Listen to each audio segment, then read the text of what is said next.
Bonjour, replan tout de suite sur l'actualité de la CNCGP avec ses trois représentants. Benoît Lombard. Benoît, bonjour. Bonjour Bogdan. Géraldine Métifeux. Bonjour Bogdan. Géraldine, ça va? Super. Et Bertrand Lefeuvre. Merci à vous trois d'être sur ce plateau. Benoît, la première question est pour vous. Vos relations avec l'AMF en cette rentrée, comment ça se passe? J'avais annoncé que nous démarrerait septembre 2015, cette rentrée, sur les chapeaux de roue. Je confirme, nous sommes sur les chapeaux de roue. Donc les relations avec l'AMF sont excellentes. Nous sommes en phase de discussion déjà avec notre tutelle sur la transposition de MiFID II en droit interne. Donc le texte de niveau 3. Deux informations, on discute de manière intelligente avec notre tutelle.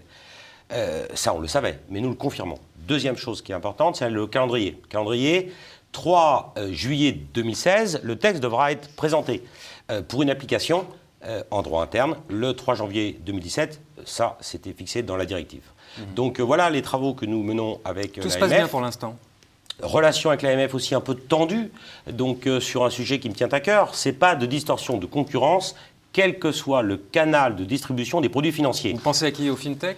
Je pense au FinTech. FinTech, tout le monde bouge. Mais non, mais je suis ravi de voir qu'il y a l'émergence d'acteurs nouveaux qui veulent développer leur business grâce aux nouvelles technologies. Mais je souhaite que ces acteurs-là puissent, notamment pour ceux qui sont CIF, et il y en a, je souhaite que ces acteurs-là puissent respecter le parcours réglementaire extrêmement formalisé que l'AMF, j'allais dire, nous a imposé. Un peu tout de même.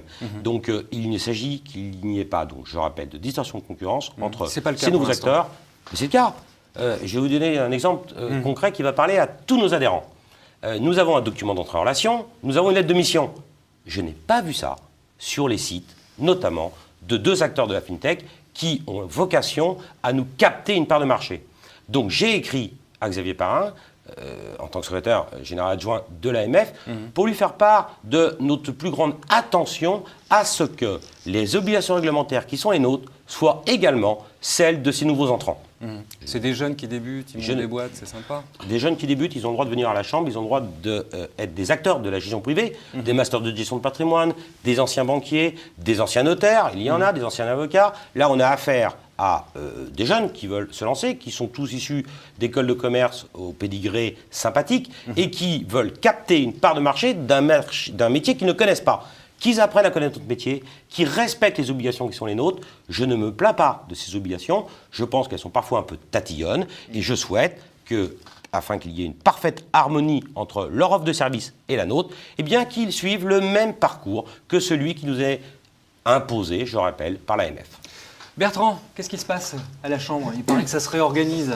La Vie de la Chambre continue, effectivement, nous continuons à œuvrer pour une meilleure organisation de la Vie de la Chambre. Pour ce faire, nous avons renforcé les équipes, nous avons développé un certain nombre d'outils, notamment nous avons refondu totalement le dossier d'admission pour qu'il soit beaucoup plus lisible, beaucoup plus simple, beaucoup plus accessible. Et nous avons comme projet, le chantier actuel, effectivement, et la dématérialisation de ce dossier d'admission, encore une fois, dans un souci de simplification. Dans le même temps, il y a effectivement les autres commissions, notamment la commission RCP, effectivement, sur laquelle nous avons la chance de bénéficier d'une année relativement sympathique en termes de sinistres, grâce au travail effectué dans le cadre de la prévention des risques. C'est-à-dire quoi? Moins de sinistres? Moins de sinistres, des choses moins graves, et beaucoup de dossiers que nous gagnons grâce au formalisme que nos membres mettent en place, qui a été initié en l'occurrence par la commission de prévention des risques, et puis également par le cadre des formations que nous continuons à faire aussi bien dans les régions qu'au niveau national. Et effectivement, aujourd'hui, ça nous permet d'avoir des meilleures conditions en matière de tarifs RCP. Donc nous continuons à améliorer aussi bien nos garanties que le tarif de cette assurance RCP. Très bien, Géraldine. Au niveau de la communication Au niveau de la communication, on a largement amélioré notre communication avec les autorités de tutelle, et grâce à Benoît et à son savoir-faire et à son savoir-être.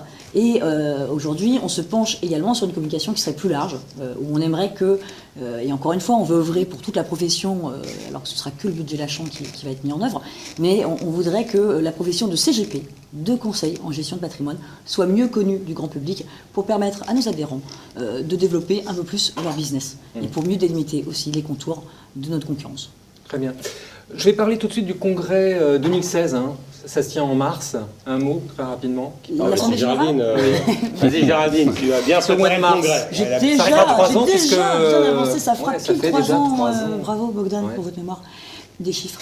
Nous sommes effectivement dans une année charnière pour 2016. Ce sera le dernier congrès organisé sous notre mandature, celle qu'on avait initiée avec Benoît et Bertrand nous a rejoint en 2013. Ouais. On aura donc le 21 mars les élections, enfin on aura le congrès traditionnel, la restitution de nos travaux sur l'année qui sera écoulée, et puis évidemment la partie élection qui est un peu extraordinaire parce qu'elle se déroule tous les 3 ans et on verra dans ces cas quelles sont les forces en présence à ce moment-là.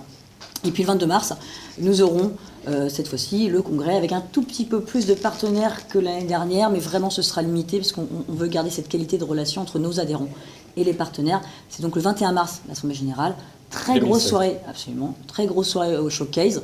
Grosse soirée, mais avec des coups bien contenus, rassurez-vous. Et puis le 22 mars, un congrès un peu extraordinaire avec au Palais des Congrès. Pardon, parce qu'on change d'endroit pour faire les travaux du CNIT. Ce sera au Palais des Congrès. Je tiens à ce que tout le monde le note parce que je ne voudrais pas qu'on se trompe. Très bien, pour terminer très vite, Patrimonia, vous y serez? Bien sûr. Oui, Bien sûr. On y sera tous, d'autant que la veille, nous avons un conseil d'administration, traditionnellement, à Lyon, le 23 septembre. Et puis, le stand de la Chambre, vous le retrouverez en A88, tout au fond, avec le forum des associations. Parce que On le voit un peu quand même ou pas? on va énormément nous voir, parce qu'on a des tout nouveaux roll-up et une grosse communication pour le recrutement des adhérents sous le signe de la CNCGP. Géraldine, merci beaucoup pour toutes ces explications. Benoît, merci à vous aussi. Bertrand, merci à vous aussi.